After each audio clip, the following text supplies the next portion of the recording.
he has received a number of death threats and threats to beat him up, etc.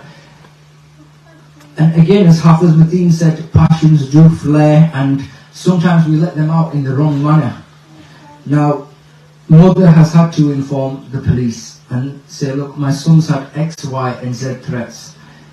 However, to her credit, she understands the situation and has advised the police that she does not want any of these children to be prosecuted, and she only asks that her son is not harmed.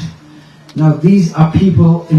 Make categorically clear, and those who prayed Jummah here today, Friday prayers here today, you will have heard my Friday sermon and Jummah lecture as well, that any Muslim in Wakefield, Halifax, where I'm from, Bradford, Dewsbury, United Kingdom or outside the United Kingdom, will never tolerate the disrespect of the Holy Qur'an. Never.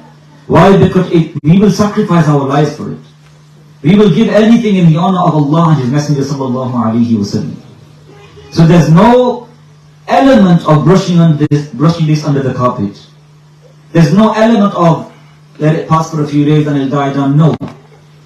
I have said to the head teacher, Mr. Griffiths, and he has agreed that he will work with me moving forward, simultaneously to ensure that the children are educated with regards to the honor that these aspects of Islam have with the Muslims. He's given me his word. I will let him say that on the mic in a few moments. He has also confirmed, and Chief Inspector Andy Thornton has also confirmed, that they will continue to work with the masajid, the mosques in Wakefield, myself, to better these situations coming in the future. But we don't let this go.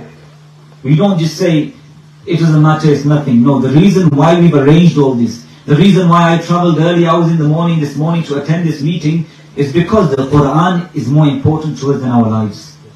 And my thanks to the Imam for inviting me in here to talk to the community firsthand today. And secondly, also to thank him and members of the community who've worked tirelessly hard today to try and dampen down tensions on what is a very, very sensitive issue, and an issue we appreciate within the community.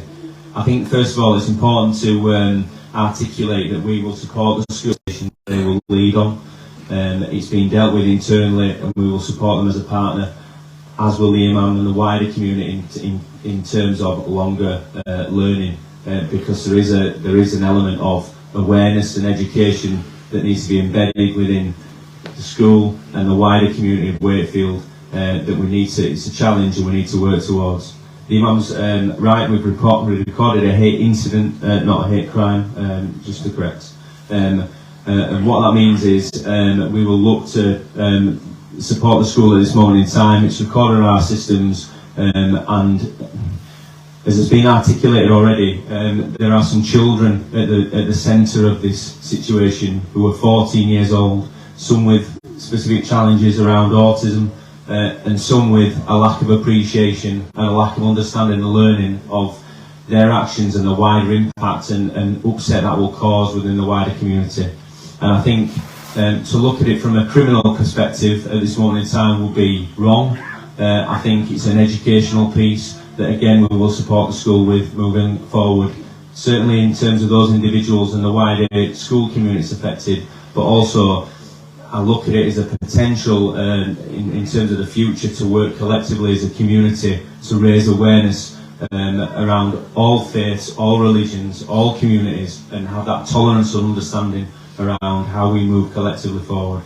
So I thank you again for your time and the opportunity to for me to come and speak to you firsthand around this issue, and I thank the Imam.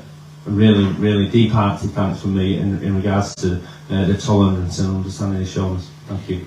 Thank you. We're living in a time which is scary.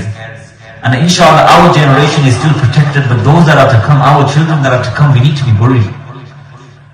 You know, this rise of homosexuality, and there is no issue with changing genders. This is barbaric.